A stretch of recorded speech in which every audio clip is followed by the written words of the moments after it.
Hey guys, thanks for tuning in for this week's episode for some brand new Wentano Region Pokemon. We're going to be introducing our 90th Pokemon today, and it's gone fast, but we're getting very close to my goal of making 140 brand new Pokemon, not including various forms or Gmax things or all that other good stuff.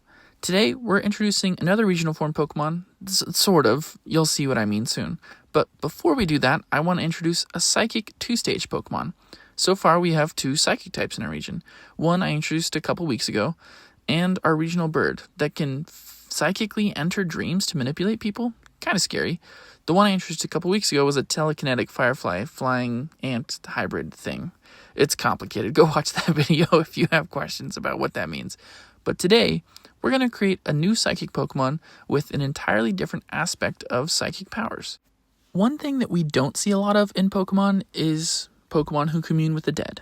This, I would say, is a Western cultural thing, right? Our psychics and mediums, primarily we use them to communicate with the dead. And so I want to highlight that in creating a brand new Pokemon. Another thing that I wanted to use as inspiration was the crystal ball, which is also frequently highlighted as a tool by many Western psychics. I'm actually a little surprised that no crystal ball Pokemon exists already. By bringing these two ideas together, I decided to settle on making another bug Pokemon. I know. I've made a lot of bug Pokemon, including one of my starters. You have 5 bug-inspired Pokemon already, and this will make it 6. But this is actually a problem I keep running into because of how lofty the goal I set for myself was. 140 Pokemon is actually a whole lot of Pokemon. I'm starting to see why newer Pokemon games aren't introducing so many new mons in each generation, but hear me out. Let's say that, excluding starters and legendaries, you create a 3-stage line, a 2-stage line, and a basic Pokemon for every single type. That's actually only 108 Pokemon. Include your starters and a minimum 5 or 6 legendary Pokemon, and then you get to 123. That's close to my goal, but it doesn't account for how we manage dual-type Pokemon. Here's what I've decided to do. I'm going to keep my goal of 140 with the intention of hitting that 123 as described. But, and this is where it gets tricky, I'm going to give these Pokemon whatever secondary typings I want. Not all of them will get secondary typings either, but I'd rather have a bunch of cool Pokemon ideas that work than force myself into a bubble that will demotivate me if I try and type balance an entire region. Does that make sense? Anyways, I just talked a whole lot about this Pokemon's typing and didn't tell you much about it. So here's a little lore drop before we hit the Pokedex. This Pokemon is a crystal ball spider, plain and simple. Its head isn't actually the crystal ball though. Instead, think of them as kind of like hermit crabs. Basically, as they grow, they find larger and larger crystal balls to move into and fill with their psychic powers. They even cut holes in the top of their crystal balls using specialized mouthpieces that allow their overwhelming psychic powers to flow out, as otherwise they could crack or break the crystal ball. Meet Orbula, the crystal ball Pokemon. Orbula live their lives moving from crystal ball to crystal ball as they grow larger. There are even specialized glass makers that have honed their craft to create homes for these unique Pokemon. If an Orbula cannot find a crystal ball to its liking, it will rummage through garbage until it finds a clear container that will suit its needs. They are favored by many psychics as a potential bridge to speaking with the dead. Now, with this evolution, I'm going to talk a lot less about Pokemon typings, I promise. And instead, we're going to focus on its unique role in the Wentano region. Like I stated previously, it's meant to be a crystal ball that speaks to the dead. When I say this, I don't just mean people, but also Pokemon as well. I imagine that really any spirit, regardless of good or evil, human or Pokemon, can essentially be brought into the crystal ball on this Pokemon's back and communicate with the world. How do they communicate? I'll explain that in a second, but I want to focus on this Pokemon's relationship with spirits just a bit longer. It's kind of like depictions we've seen in movies or TV shows, but it's not like a spirit takes total control of this Pokemon. Instead, they channel the spirit, allow its thoughts and feelings to flow through them, but not control them. This is an important distinction because it creates a symbiotic relationship between this Pokemon and spirits. It has to allow them into its body and can even cut off communication anytime should it feel uncomfortable with the situation. For better or worse, this Pokemon is a true mouthpiece for the dead. How does it communicate though? Pokemon just say their names, right? Is this Pokemon going to speak English? Well, I'll direct you to the specialized legs of this Pokemon, which resemble the tips of fancy fountain pens. That's right, this Pokemon can write, or draw, whatever it is that the spirit it's channeling is thinking or feeling. They are one of very few Pokemon who can communicate in human language, though not verbally. Instead, they're able to learn and write in languages as they channel different spirits. The ink that comes out of their feet actually flows from the crystal ball on their back and out of the tips of their toes. It's a condensed version of the psychic mist that emits from the top of their crystal ball, and it's literally psychic power turned into ink. I imagine this would create a lot of hilarious moments if this Pokemon were to make its way into the Pokemon anime. Think of how its trainer could do something silly or dumb, and then it writes a reaction on the ground and psychically floats it into the air. I think that this would actually be the perfect Pokemon for Brock if he were still in the anime. Every time he tried to hit on a woman, it could literally hit him in the face with words for idiot or playboy or anything funny, really. I think this would also essentially be a special move that only this Pokemon could know. We'd call it Psychic Ink, and it would be a psychic type attack that blinds its foe by covering them in ink, diminishing their senses. I think it would lower accuracy, but it would be doubly effective on other psychic type Pokemon as their psychic senses would go haywire being covered in the physical manifestation of psychic energy. Maybe that's too much, but I think it would be unique and very, very cool. Meet Ouijini, the crystal ball Pokemon. Ouijini are able to channel the spirits of those long passed away, and then write or illustrate their thoughts and feelings. This goes for both people and Pokemon who Ouijini puts into the crystal ball before turning its psychic energy into an ink that they write with. This ink can be used as an attack that lowers accuracy of its foe and greatly lowers accuracy if its foe is a psychic-type Pokemon. They are one of a few Pokemon who can learn to communicate in human languages. Now, on to my promised regional form. Here's the deal. This started off because I wanted to make a regional form with something that no other regional form had done, a baby evolution. I think Pokemon kind of gave up on this idea after people didn't really fall in love with the babies. Here's the thing though, I definitely did. I think they're cute and great and I like them a whole lot. And since I'm making my own region and there's no one around to stop me, well, I'm doing it. Now here's the thing, I'm going to illustrate this baby form right in front of you and I want to see if you can guess what Pokemon this little guy is going to evolve into. Let's learn a new vocabulary word together since my psychic speak for the dead spider wasn't really educational enough. Propagule. You can say it a couple times, propagule. Now, maybe you've heard that word before, but do you know what it means? A propagule is any vegetative structure that can fall off a plant and grow into a new plant. A propagule is basically a fancy word for a seed, but it includes more than seeds because not all plant seeds resemble each other. My goal with this baby Pokemon is to make a pinecone, which is a type of propagule that can have fallen off of its parent Pokemon and grow into what it is now. Well, what it will be when it evolves. Anyways, you get it. I want to create a Pokemon with a unique breeding method that resembles trees, because trees don't hatch from eggs like Pokemon do. I mean, technically, a seed isn't too unlike an egg, but the methods that create the egg and the methods that create the seed are incredibly different.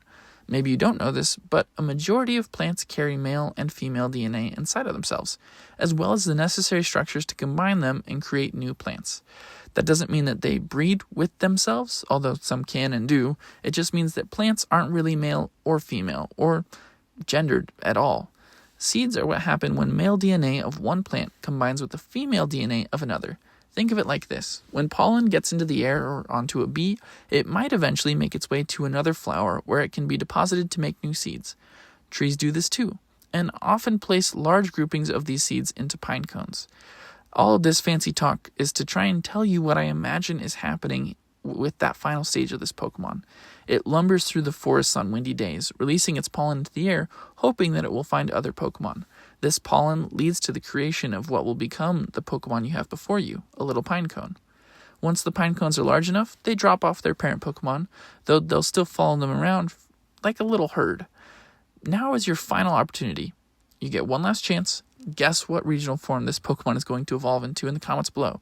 To me, it feels pretty easy, but I'm also biased, so I'm curious to see if you can guess what this little pinecone propagule will become. Meet Propapine, the propagule Pokemon. Propapine spring to life when they are shed off of their parent. They drop 3 to 5 at a time, and over 100 Propapine can be born in a single day. They have a hard exterior that protects them as they grow until they are ready to evolve. Some believe that their abnormal method of eggless birth is an indicator that they are an ancient species of Pokemon that persists today.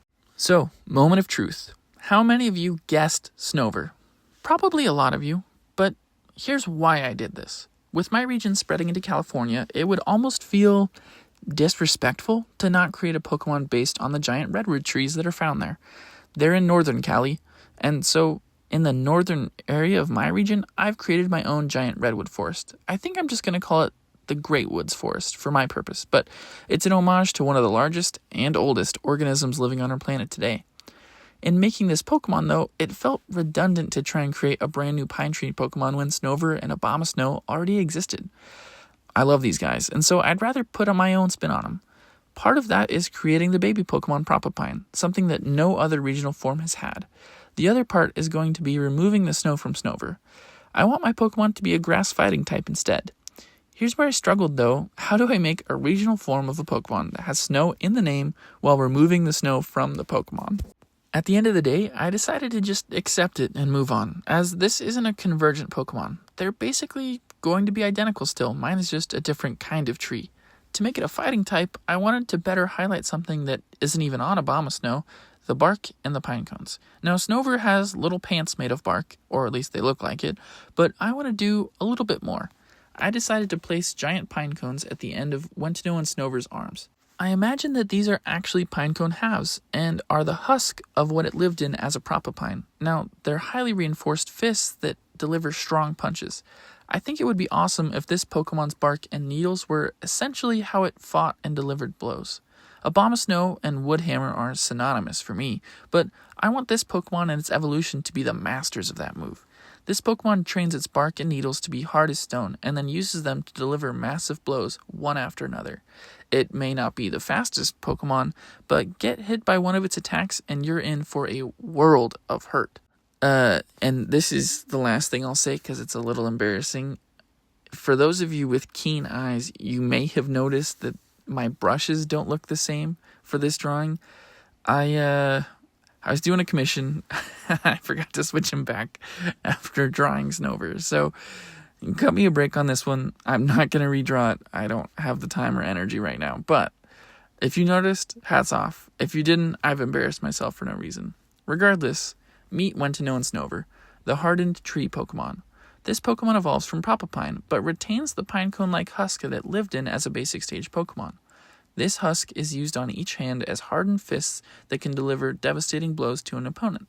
This Pokemon trains tirelessly to harden its bark and pine needles into strong defense as well as an effective weapon. While it can't attack quickly, any attacks it does land leave its opponent in ruins. You guys are probably going to call into question whether this even counts as a regional form at this point, because I made up my own baby evolution. Snover is a regional form, but now I'm introducing a new evolution for this Pokemon instead of creating a Wentanoan Abomasnow. It did start with Abomasnow, and I could make a Wentanoan Abomasnow, but I'm not sure if my Pokemon should be that, or considered an entirely new evolution for Snover. For the time being, I've settled on it being a new evolution, as the concept feels technically different enough, and I'd rather them be cousins than siblings, if that makes sense. There is a reason for this, though. You see, Abomasnow is based off of the Abominable Snowman. Shocker, I know. Another word we often use to describe the Abominable Snowman is Yeti. This is a bipedal cryptid that lives in the Himalayas or in a Rudolph the Red-Nosed Reindeer claymation cartoon. It's often described as a very large, hairy, and almost human-like or ape-like monster, despite the more interesting proportions of an unnamed DreamWorks film.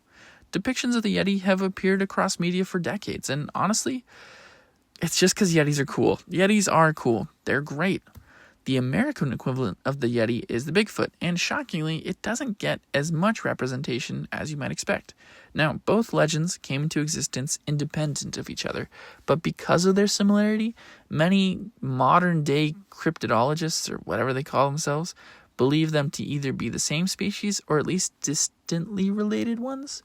Honestly, I think that the climates are too different for them to be the same species, which is why I want mine to take the distantly related species route rather than the same species concept. This Pokemon should feel like a very similar Pokemon, but in a different habitat that it has adapted to. Also, it's differentiated by the massive redwood trees that it calls arms. They're pointed weapons that this Pokemon can either stab at you with, or they can be heavy hammers that bring the pain. Let's talk lore though, as this is another one of my Pokemon that's quite rare to find in the wild. It may surprise you to learn this, though. It's not because it's not a common Pokemon. These guys actually have a very healthy and thriving population due to a lack of natural enemies and their propagation strategy, which, again, creates 100 or so new Propapine per breeding season. No, these Pokemon are difficult to find because of excellent camouflage. Their bodies allow them to blend in perfectly to the dense forest they call home, especially if they hold still. You may say, CJ, that's ridiculous. That's like Superman's glasses. I could spot the giant walking tree Pokemon if I was in the forest. Let's stop right there. I invite you to guess how many Bigfoot are in this picture. Guess. And if you've already seen Harry and the Hendersons, then you know it's more than one. Now, imagine if these looked more like trees. You'd be lost for sure. For sure. They could be all around you and you wouldn't even know. These Pokemon aren't necessarily hidden, unseen, gentle giants. They just don't always care for you to find them. They will aggressively defend their turf, their young, and the trees of the forest should the wrong individual come knocking. Just like a bomb of snow can command the fierce blizzards, this Pokemon can command the trees. It's like a much more physically capable Lorax in that sense. Be careful of what the trees can do to you. Meet Sasquoia, the lumbering tree Pokemon. Sasquoia are a species related to Abomasnow, and the variations of Snover found in Sinnoh and Wentano are similar enough to be the same species. That being said, Sasquoia is taller and lankier with arms that end in hardened tree-shaped pine needles. These Pokemon are masters of camouflage, and despite a flourishing population, they are very rarely seen by humans. If one were to go after a Propapine or harm the forest in any way, though, this Pokemon will immediately make its presence known with a massive wood hammer. There you go. 2 psychic spiders and a kind of regional variant. I say kind of because it has a new baby evolution and a new 3rd stage evolution, so does it even really count? And what do you think about it being regional rather than convergent Pokemon? Let me know. Until then, thanks for tuning in, and don't forget to submit your Kamiya 4 designs to the Discord. I still want to release that video sometime in March, so get ready.